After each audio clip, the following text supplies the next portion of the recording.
Hello, friends, and welcome to Adventures in Pixieland. My name's Amy. I'm an ordained minister, and we are in Bible study. We are in the NIV. We are in the book of 2 Kings, and we are in chapter 25, which is the very last chapter, 2 Kings.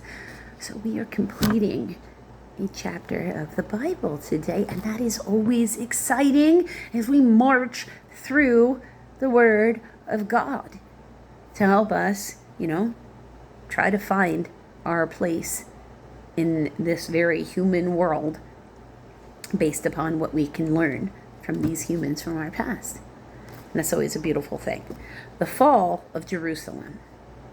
So in the 9th year of Zedekiah's reign, on the 10th day of the 10th month, Nebuchadnezzar, king of Babylon, marched against Jerusalem with his whole army. He encamped outside the city and built siege works all around it. The city was kept under siege until the 11th year of King Zedekiah.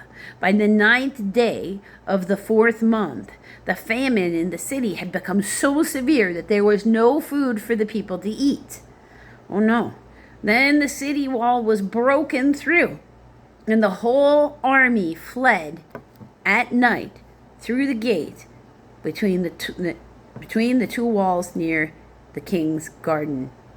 Though the Babylonians, get a footnote of C, or Chaldeans, and that's true for several other verses, were surrounding the city. They fled towards the Arabah, or the Jordan Valley. Right? So, towards the Dead Sea. But the Babylonian army, or the Chaldean army, pursued the king and overtook him in the plains of Jericho. All his soldiers were separated from him and scattered. And he was captured. He was taken to the king of Babylon at Riblah, where his sentence was pronounced on him. They killed the sons of Zedekiah before his eyes. Then they put out his eyes, bound him with bronze shackles, and took him to Babylon. On the 7th day of the 5th month, in the 19th year of Nebuchadnezzar, king of Babylon, Nebuzadan,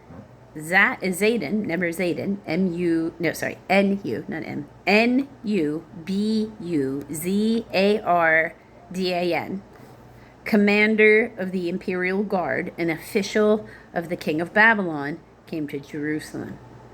He set fire to the temple of the Lord, the royal palace, and all the houses of Jerusalem. Every important building he burned down. The whole Babylonian army, under the commander of the imperial guard, broke down the walls around Jerusalem.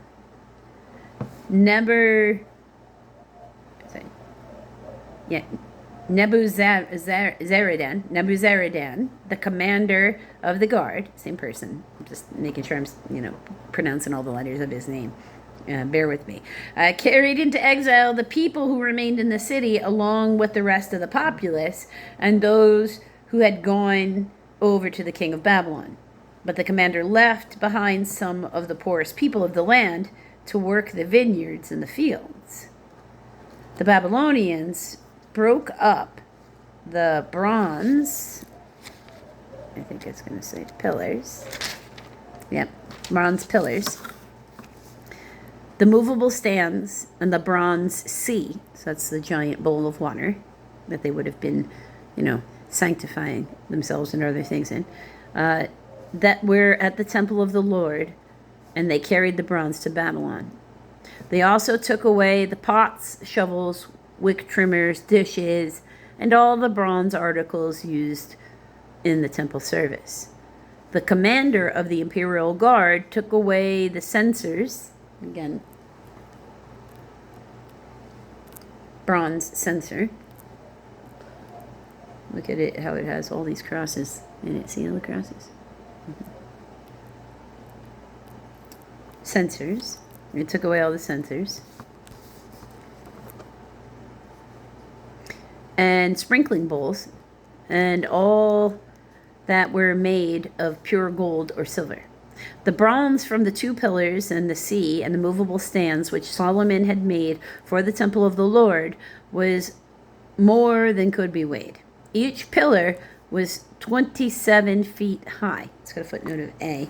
Hebrew 18 cubits, or about 8.1 meters. The bronze capital on top of one pillar was 4.5 feet. Another footnote, Hebrew 3 cubits, or 1.3 meters high, and was decorated with a network. So that means, diagonal slashes, if you will, like a lattice. And pomegranates of bronze all around. The other pillar with its network was similar. The commander of the guard took as prisoners Seraiah, Seraiah, the chief priest, Zephaniah, Zephanih, the priest next in rank, and the 3 doorkeepers.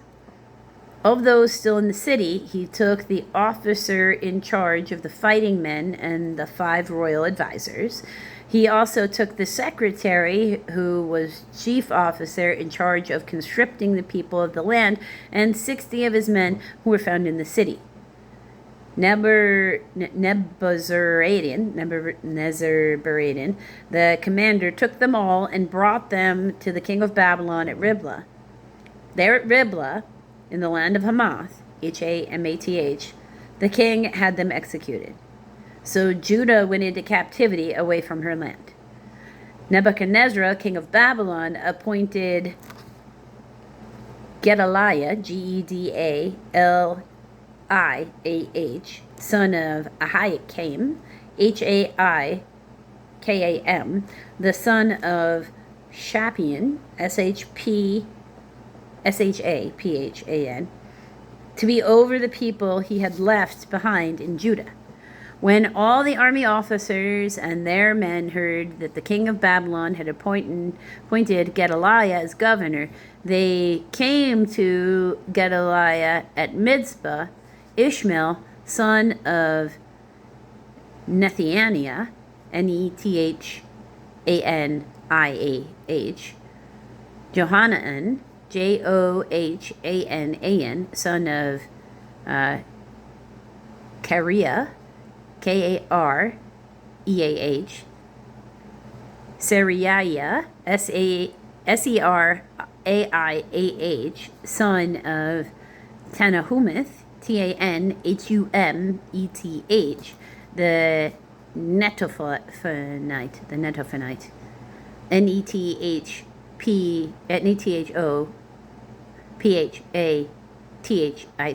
from like the tribe of Naphtali, I think. Jaazaniah, Jaazaniah, son of the Machathite, Macathite, Makkah being the location where they're from, and their men. Gedaliah took an oath to reassure them and their men, "Do not be afraid of the Babylonian officials." He said, "Settle down in the land and serve the king of Babylon, and it will go well with you."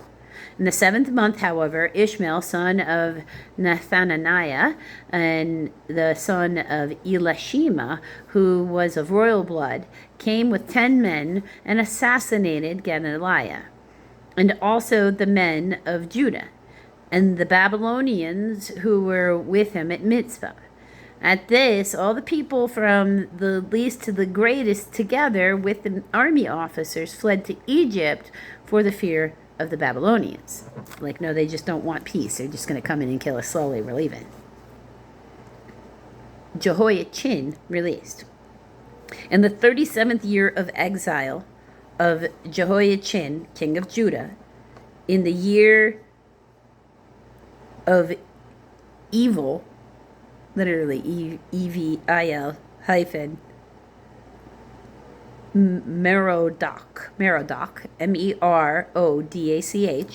She's got a footnote of C, also called Amel, Amel, hyphen Marduk, Marduk. Now, Marduk is a Babylonian, god, okay, in their pantheon. So it's a month, or a year named after him, I should say. In the year of evil, Marduk became king of Babylonian, or in the year of evil or year of Amel, Merodach or Marduk became king of Babylonian. He released Jehoiachin from prison on the 27th day in the 12th month. He spoke kindly to him and gave him a seat of honor higher than those of other kings who were with him in Babylon. So Jehoiachin put aside his prison clothes and for the rest of his life ate regularly at the king's table. Day by day, the king gave Jehoiachin a regular allowance as long as he lived. So as long as he was obedient, he'd be like, I'll treat you well and you don't have to live as a prisoner. If you were obedient, you can even be here among, looking impressive to your own people and being cared for if you just stay my submissive servant, right? So it still gives that king that feeling of power. Because look how I conquered you, and now you come to serve me willingly, right? And that's why that king would do that in the first place. So now we have just wrapped up the book of the kingdom. And in the next book of the Bible, we're in a brand new book, brand new territory, and it is called Chronicles. We are in First Chronicles, which is going to be a lot of genealogy. And I know that can be exhausting for some people, but understand the genealogy is very important to them because all of them are trying to go back to make a claim to Abraham so that they are one of God's chosen people. So that is very much so the intention, and is still done today, okay? Because Muslim peoples are from Ishmael, that's Abraham's oldest child, with the Egyptian lady, okay? Not his wife, the Egyptian lady given to him, that wife's handmaiden, okay? Whereas for the Jewish people are children of the son born of Abraham's wife. Okay, so Isaac versus Ishmael. That's really what it comes down to. Sibling rivalry amongst, brothers, because they don't even have the same mom, they just have the same dad. So that conflict going on. Primarily even happened because she didn't wait. She just didn't wait for the Lord to give what he promised. She took the matters into her own hand when she didn't have to. Right? So you want to find out what's going on in the Chronicles, you're going to need to come back for the next video.